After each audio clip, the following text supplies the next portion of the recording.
I have sometimes been known to forget to hit the recording button, so yay. I want a phone call.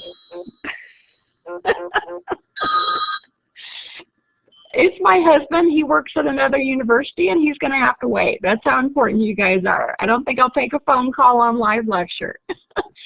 So welcome, guys. Principles of Business. Of course, this is our final week.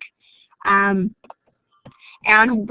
today, we're just going to focus mainly on our final project, a little bit of support behind why we're doing what we're doing. And we may actually end a little bit earlier, in fact, due to the class size. So let's start off with the final project because we are now in week 4. In week 1, you guys were to choose your product or service description. In week 2, you came up with a company name and you chose your business form. In week 3, we went over how to write an executive summary.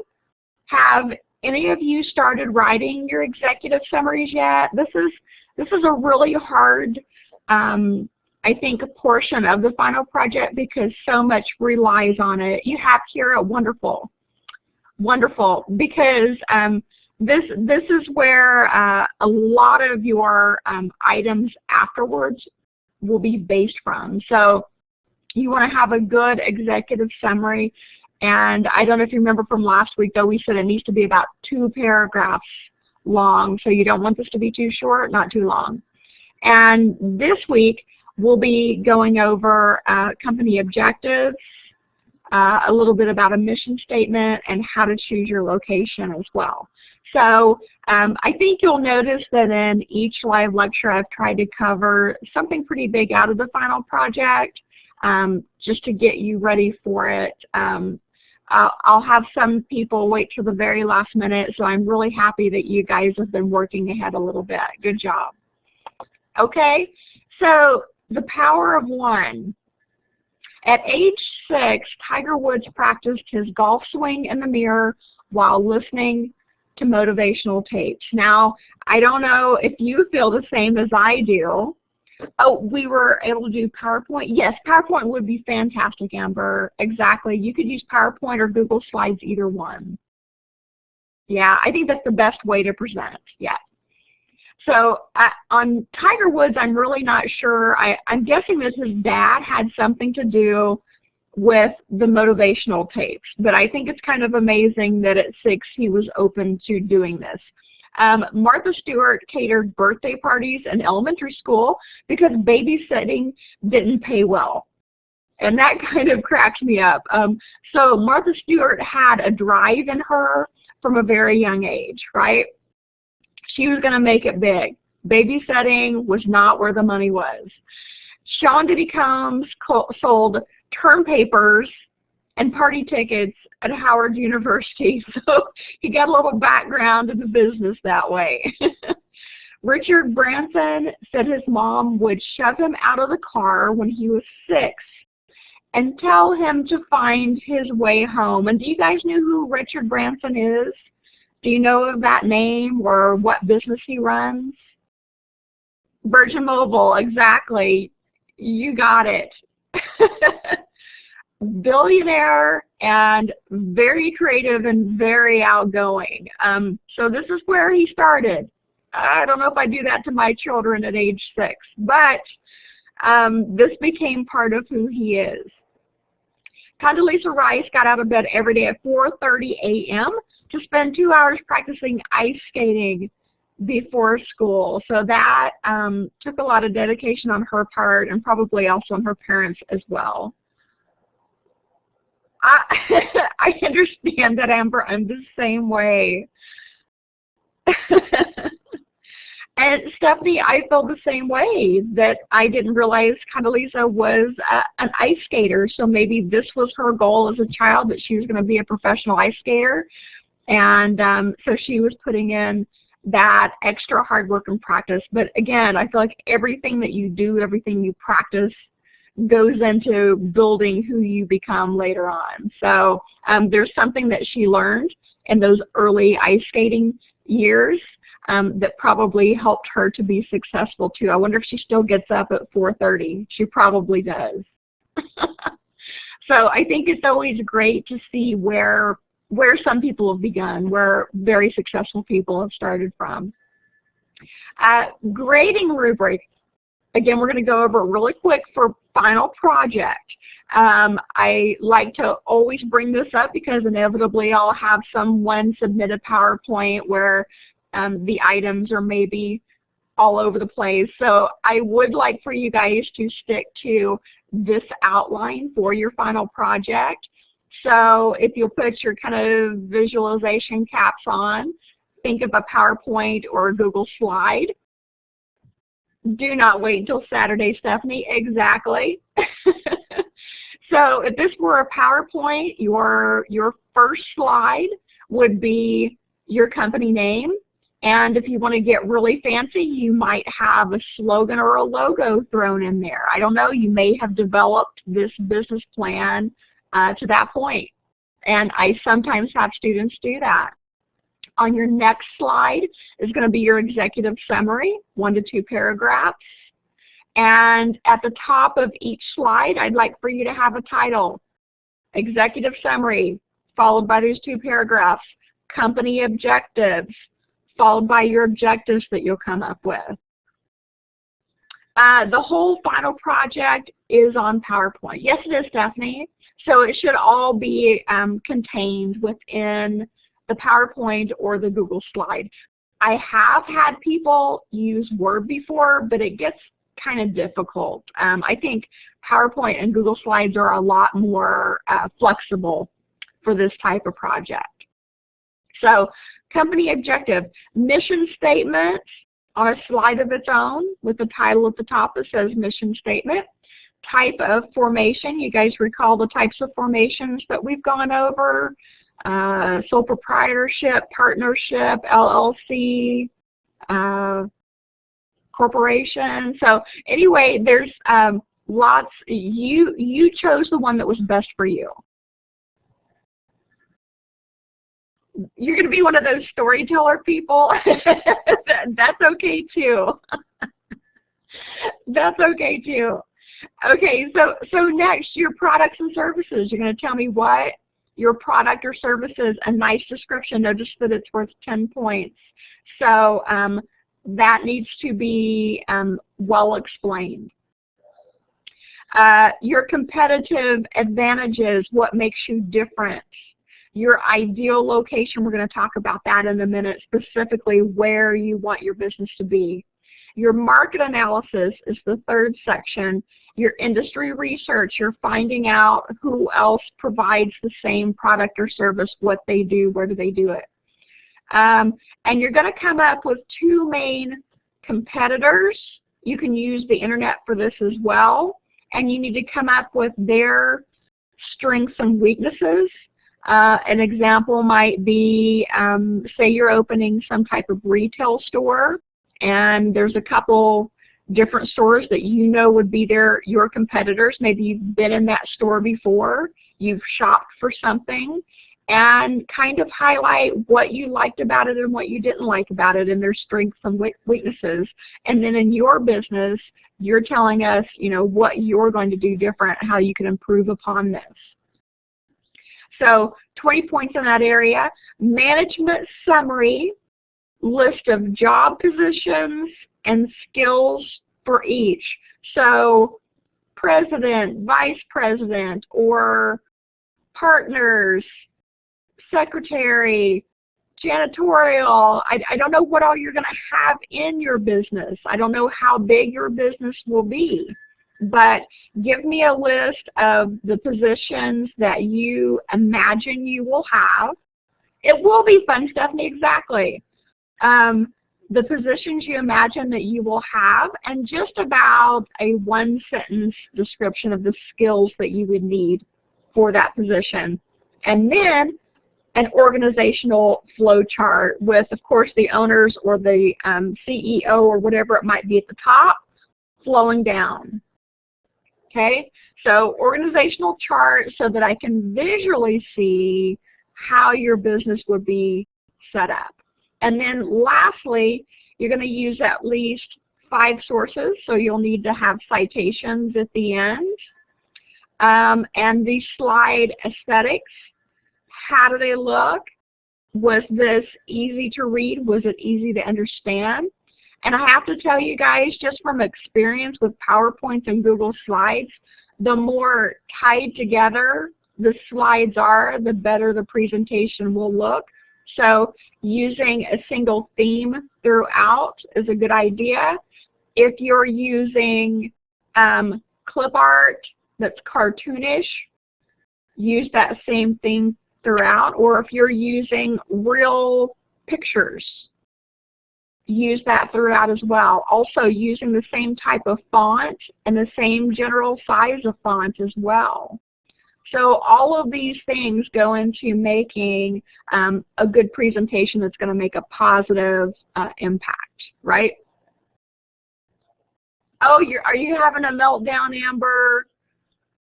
Oh, oh no. Well, hey, here's the thing. We're going to go over a few of these, okay, Amber? So you'll pick a few more up.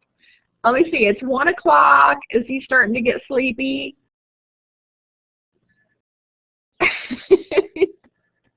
It could be that 1 o'clock nap time. That's about what time they lay down in public school.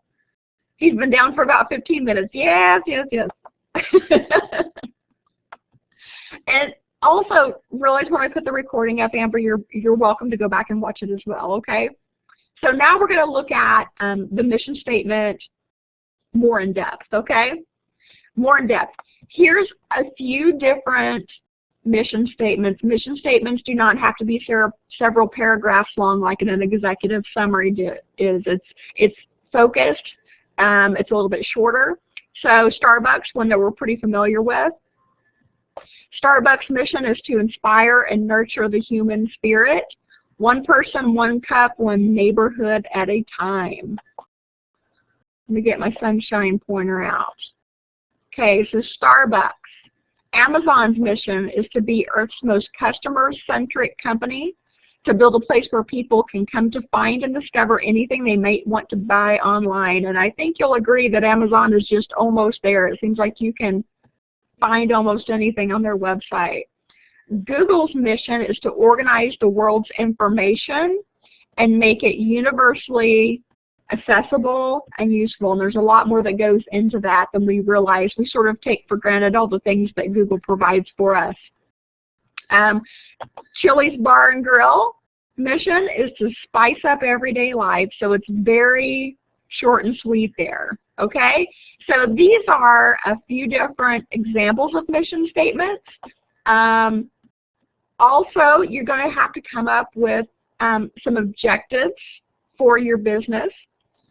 Goals or objectives, they're almost used interchangeably, should be specific and measurable, tied to a time frame, realistic, but challenging, okay? So I think I have a flow chart here next. Goals and objectives. Now here's a visual representation. So we've got a company's mission statement. Word for Word is the name of the company. Is a secretarial service company that provides word processing and computer graphic services for companies in the San Francisco Bay Area, so we specifically know where they're at. Our mission is to build a reputation among local businesses as the most knowledgeable, most reliable, and friendliest word processing resource around.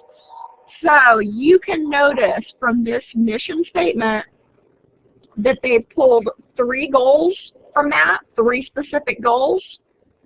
Goal 1, enhance staff expertise. Goal 2, increase brand awareness. Goal 3, improve customer service. So those are the 3 things they're wanting to focus on, their goals. Then their objectives help support these specific goals. So the first one, enhance staff expertise. How are we going to do that? What are they going to do that's different? Schedule a regular training seminar by 5/1, by May 1st. have all staff certified by December 15th. So we've got specific objectives to support the goals that come from the mission statement, and we've got a deadline, so we have a month on each one. Our second goal, increase brand awareness. How are we going to do that? With our objectives of create customer referral bonus program by June 15th, begin a monthly newsletter by August 1st. So we have to have realistic goals, and when can we reach those? Our third goal, improve customer service, which should always be a focus of almost any business. How are we going to do that with these objectives? Hire 2 new employees by July 15th. Maybe we need some more people on staff. Install new job tracking software by September 15th. So they have ideas, they have objectives, they have goals, right? So this is definitely a slide that you might want to go back and look at when you're writing your company objectives. It could really help out. Here's a checklist of some common business goals. You are welcome to use some of these, but of course you may have to come up with some on your own as well that are more business focused on your specific product or service. So improve customer satisfaction, like I said, is a huge one among most every business out there. Establish or increase brand awareness, find new markets for products or services, expand product or service lines, decrease time to market or how long it takes to get there, improve employee satisfaction, employee management communication, reduce operational costs, generate new sources of revenue, become more entrepreneurial, and increase networking with partners. So for your company objectives, you might choose some of these, or you might use these as inspirations for writing your own as well. But is that sort of making sense on your company objectives? Can you kind of see things that you might be able to choose for your business plan? You can? Okay, good, good. Good, because I want you guys to feel solid about this. Comment, again, go back and look at this if you need to, okay? Let's talk a little bit about location, because this is a huge decision that you have to make when opening a business. And for your business plan, you're putting in a location. So if we look at some of the factors, adequacy of utilities seems like kind of a no-brainer, but sometimes, oh, it's huge. Is there a supply of electricity that's reliable? Is clean water available? Are you going to be building a company that's out in the middle of the country? And these services are going to have to be routed to you, because if they are, you're looking at big, big bucks. So you have to check this out. The land. Is adequate land available for the facility? Say you're building something or you're bringing in a pre-built.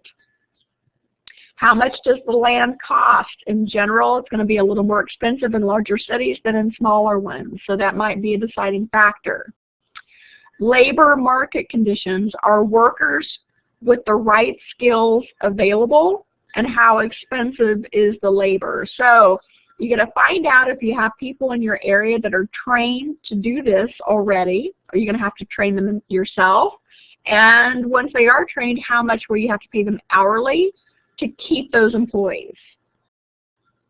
Transportation factors. Is the location near customers and suppliers? So if we go back to that company out in the country thing, which sounds like a beautiful location, of course it is, but what about your customers? Are they going to drive that far to reach you? Are they that loyal to you that they will go miles and miles out of the way? Or do you need to be close to them to be convenient? And most of the time, convenience wins over. Is appropriate transportation nearby, especially if you're in a larger city? A lot more people take public transportation. That's my husband again. Quality of life factors. What is the climate like? And you know, I kind of joke on this one, but I just couldn't live someplace that's really, really cold. I like the idea of Colorado, of Alaska, exactly, Stephanie, of snow, you know, but I really, really hate to be cold. So I do well in warmer climates. So you have to pick some place that not only is your business going to go over at, but are you comfortable there? Are adequate healthcare facilities available? And you hate being hot, Amber. See, I will sweat any day. But if I have to pile on clothes to go outside, I will just hibernate. I won't want to go anywhere. So it all comes down to personal preference, doesn't it? Is it healthcare nearby? Do you have hospitals? Do you have these things that you're going to need? And then last, a little bit about legal and political environment. Does the local government support new businesses? Are they happy that you're coming to their place? Are they going to help you out, possibly monetarily, because this happens sometimes? What are the local taxes, the fees, the regulations? Are all things that you need to check out beforehand. Okay, so location, location, location is so, so important, right? Okay, oops, here's a few bad decisions that have made some pretty big impacts. Western Union rejected the telephone. Uh-oh. This telephone has too many shortcomings to be seriously considered as a means of communication. The device is inherently of no value to us, so I'm sure they would like to have gone back and changed their mind on that. Asa Chandler, the owner of Coca-Cola, sold the exclusive rights to bottle the beverage for $1. And at the time, bottled beverages weren't really that popular, and Asa probably didn't see this as being a good thing to do. So somebody got a real bargain there. The New York Times discounted the television. The problem with television is that people must keep their eyes glued to the screen. The average American family hasn't time for it. And that kind of cracks me up, because where are we now? Well, we're in the age of our news on demand. We watch it on the computer when we can, or we have a lot more access on the radio to news programs that used to only be on TV. We also have TV content that is whenever we want it, such as Netflix, Amazon Prime. So this whole face of media is continuing to evolve and change. Former presidential candidate Ross Perot. Do any of you guys remember Ross Perot? No.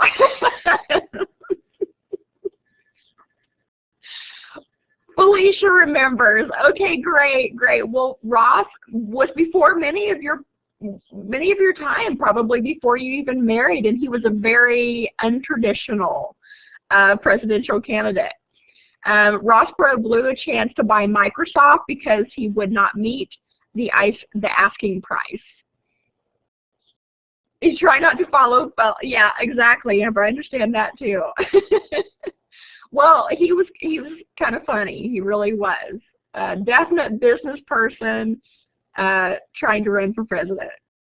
Mike Smith, who evaluates talent for Decca Records, rejected the Beatles in 1962. So these are all bad decisions, right? You have to be forward thinking. You have to think outside the box if you're a business owner and if you're looking at possible investment. So be sure and keep your eyes wide open there. Okay, one of our last things, let me see.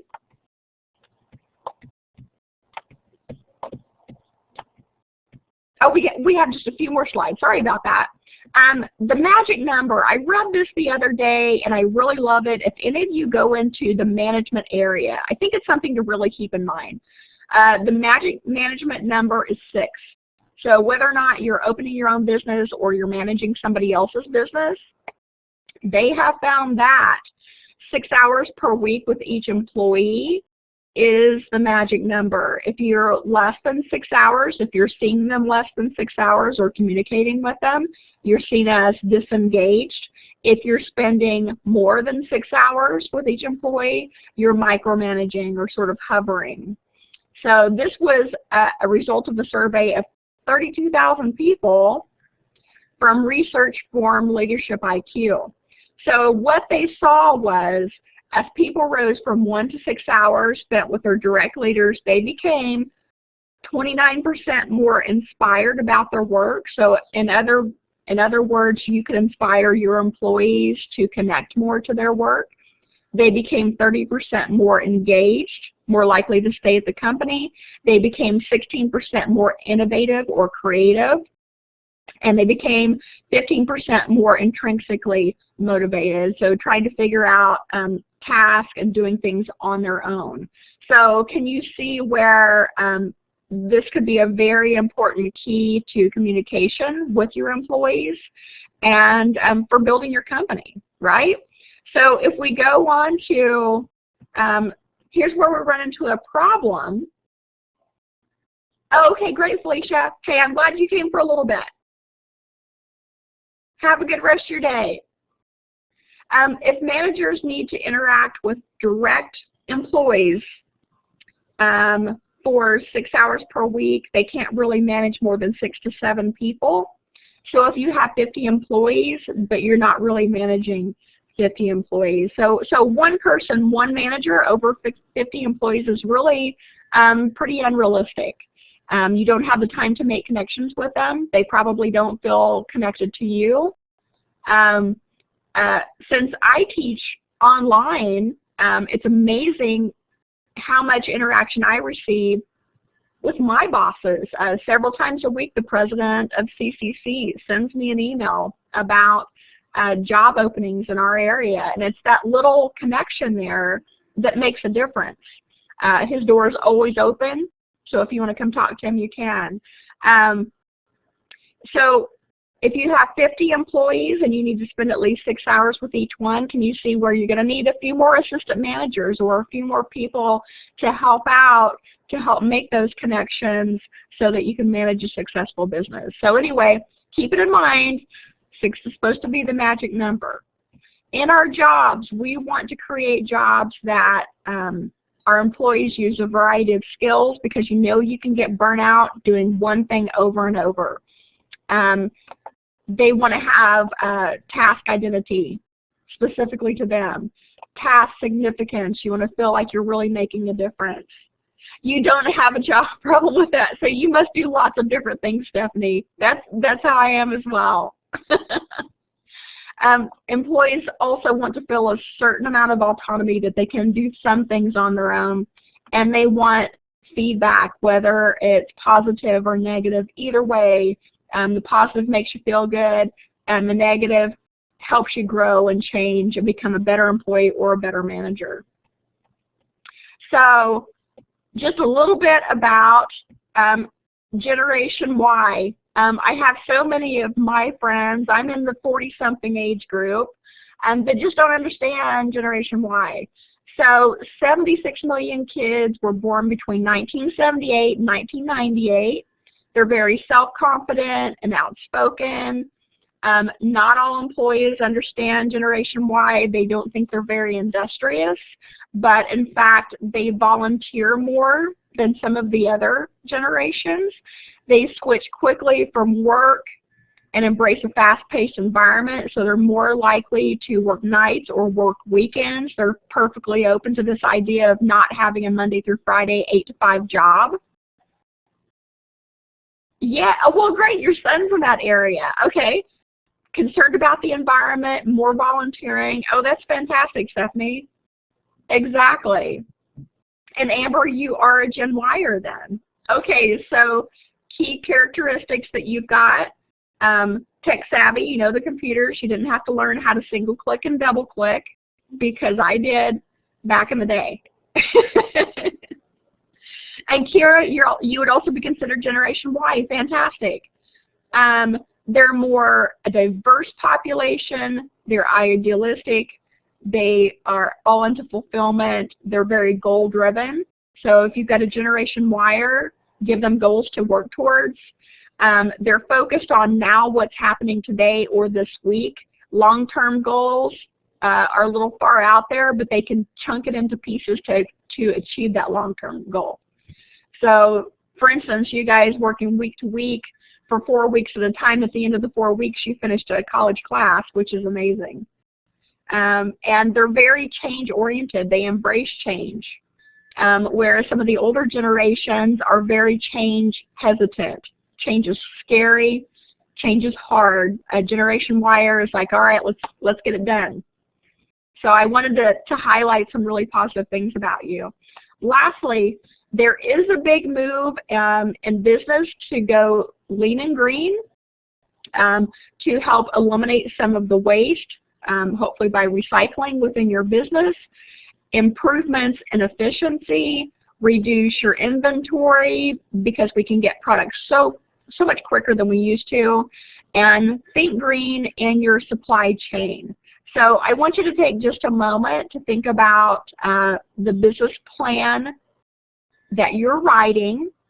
Can you think of anything for your business that you could do that would be considered green, a green business? How could you add in something that would draw, because this will be a draw towards some people.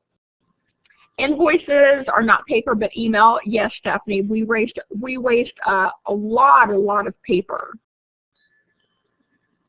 Recycling, good idea within the business itself.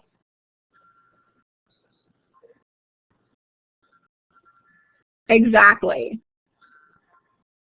You do a lot of that in government. Yes, you do. Oh, Amber, so for your business, can you think of some way that you could put a green spin on it? What could you use within your business to make it more earth-friendly, to become lean and green? Oh, always trying to save, yes.